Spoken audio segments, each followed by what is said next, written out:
नमस्कार, मैं हूं सुधीर चौधरी और आप देख रहे हैं खबर लेंस, जहां आपको मिलती है हर खबर सबसे पहले और सबसे सटीक। तो आइए बात करते हैं आज के मुख्य समाचारों पर, देश भर की सभी बड़ी और अहम खबरों के साथ। लेकिन उससे पहले आप हमें कमेंट में जरूर बताइए कि आप ये वीडियो भारत में कहां से देख रहे हैं, और अगर आपने अभी तक लाइक नहीं किया है तो लाइक करें, चैनल को सब्सक्राइब करें, क्योंकि यही है वो जगह जहां सच्ची खबरें बोलती हैं। दिल्ली के कुतुब मीनार मेट्रो स्टेशन पर येलो लाइन की ट्रेन में शाम 6:11 पर शॉर्ट सर्किट हो गया। ओवरहेड वायर से जुड़े पेंटाग्राफ में खराबी के बाद स्पार्किंग की आवाज सुनकर यात्री घबरा गए। डीएमआरसी के अनुसार यह बिजली सेक्शन में बदलाव के कारण हुआ, जिसे ठीक कर ट्रेन को आगे रवाना किया गया। 20 या 21 अक्टूबर कब मनाई जाएगी दिवाली? उत्तराखंड में ज्योतिषाचार्यों ने लिया यह निर्णय। उत्तराखंड में दिवाली की तिथि को लेकर असमंजस था, क्योंकि कुछ पंचांगों में 20 अक्टूबर और कुछ में 21 अक्टूबर की तिथि बताई जा रही थी। इस दुविधा को दूर करने के लिए ज्योतिषाचार्यों ने बैठक की और सर्वसम्मति से निर्णय लिया कि इस वर्ष दिवाली 21 अक्टूबर को मनाई जाएगी। भारत और कनाडा ने आपसी संबंधों को सुधारने के लिए एक नया रोड मैप तैयार किया है। विदेश मंत्री एस जयशंकर और कनाडा की विदेश मंत्री अनीता आनंद की बैठक में व्यापार, निवेश और ऊर्जा क्षेत्र में सहयोग बढ़ाने पर सहमति बनी। दोनों देशों ने मजबूत द्विपक्षीय संबंधों की आवश्यकता पर जोर देते हुए भारत के सहयोग के लिए आभार जताया। सुप्रीम कोर्ट ने कहा कि व्हाट्सएप तक पहुंच मौलिक अधिकार नहीं है और ब्लॉक किए गए खातों को बहाल करने की याचिका खारिज कर दी। अदालत ने याचिकाकर्ताओं से पूछा कि यह अधिकार कैसे मौलिक है और सीधे कोर्ट क्यों आए। उन्होंने सुझाव दिया कि अन्य संचार ऐप इस्तेमाल करें या दीवानी मुकदमा दायर करें। नोएडा अंतर्राष्ट्रीय हवाई अड्डे पर हाई स्पीड रेल कॉरिडोर का स्टेशन मंजूर हो गया है। दिल्ली वाराणसी कॉरिडोर बनने के बाद दिल्ली से एयरपोर्ट तक का सफर केवल 21 मिनट में पूरा होगा।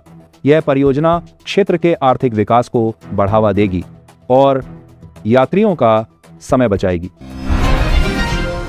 भोजपुरी अभिनेता पवन सिंह की पत्नी ज्योति सिंह बिहार विधानसभा चुनाव लड़ने की तैयारी में है। उनके पिता रामबाबू सिंह ने कहा कि यदि पवन सिंह उन्हें अपना लेते हैं तो ज्योति चुनाव नहीं लड़ेंगी।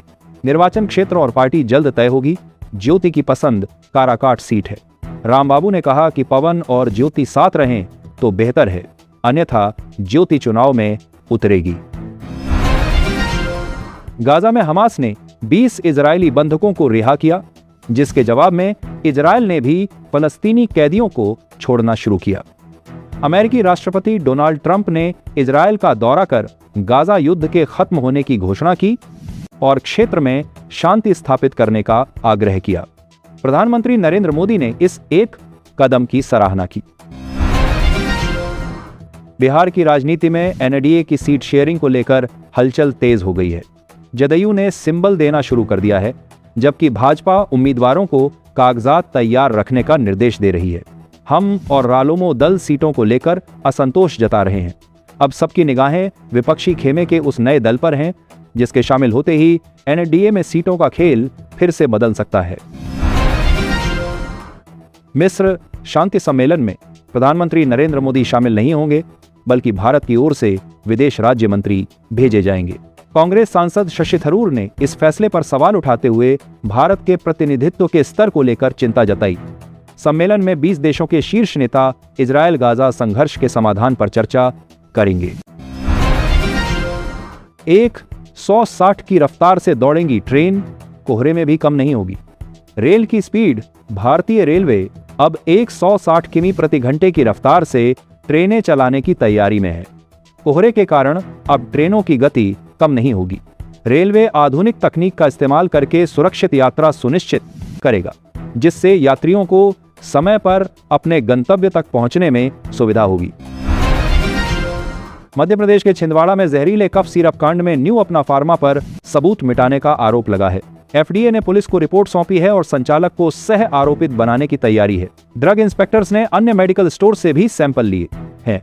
सिरप पीने वाले कुछ बच्चों की हालत गंभीर है, जबकि एसआईटी मामले की जांच के लिए चेन्नई रवाना हो गई है।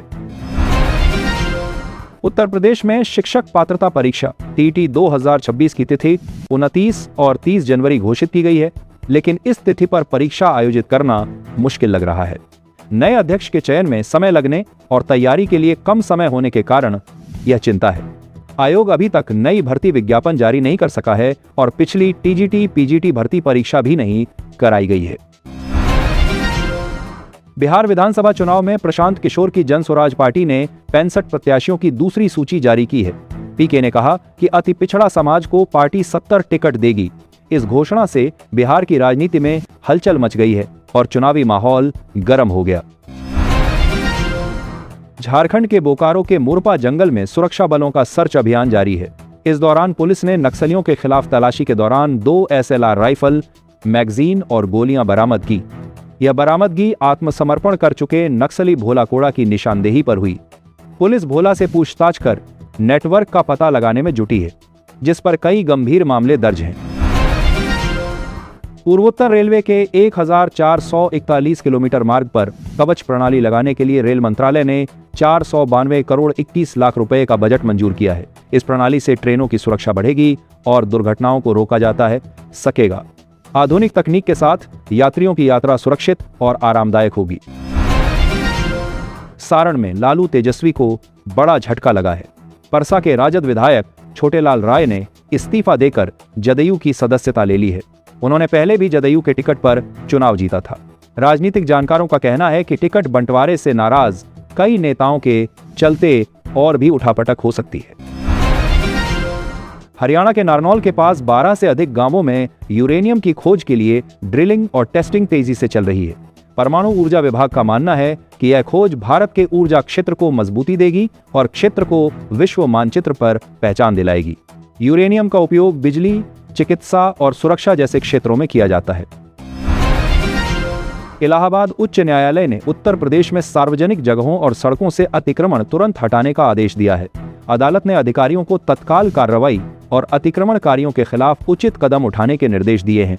अदालत ने स्पष्ट किया कि दिस्सार मधार का आदेश अतिक्रमणकारियों की बारी-बारी करे। सार्वजनिक स्थलों पर अवैध कब्जा बर्दाश्त नहीं किया जाएगा और अतिक्रमण हटाने की प्रक्रिया में तेजी लाई जाएगी। यूपी के जिले में गंगा एक्सप्रेसवे पर बनेगा हेलीपैड। इमरजेंसी में हेलीकॉप्टर उतार सकेगी। सेना गंगा एक्सप्रेसवे पर जलालाबाद में हवाई पट्टी के पास हेलीपैड भी बनेगा। इसका आपात स्थिति में सेना के अधिकारी प्रयोग कर सकेंगे। इसके साथ ही आवश्यकता पड़ने पर यहां एयर एम्बुलेंस भी उतारी जा सकेंगी। सोमवार को मंडलायुक्त भूपेंद्र एस चौधरी ने अधिकारियों के साथ प्रस्तावित स्थल का निरीक्षण किया। मध्य प्रदेश के सांवेर में मजदूरों से भरी ट्रैक्टर ट्रॉली पलटने से सड़क हादसा हुआ। सोयाबीन की फसल काटने जा रहे इन मजदूरों में से 2 महिलाओं की मौत हो गई और 25 घायल हुए। हादसा ऊबड़-खाबड़ सड़क और ट्रॉली के असंतुलन के कारण हुआ। गंभीर घायलों को इंदौर के MYH अस्पताल रेफर किया गया। हिमाचल में मुख्यमंत्री सुखविंदर सिंह सुक्खू की बैठक में 1735 करोड़ रुपए के निवेश वाली 28 औद्योगिक परियोजनाओं को मंजूरी दी गई। इनसे 5388 लोगों को रोजगार मिलने की संभावना है।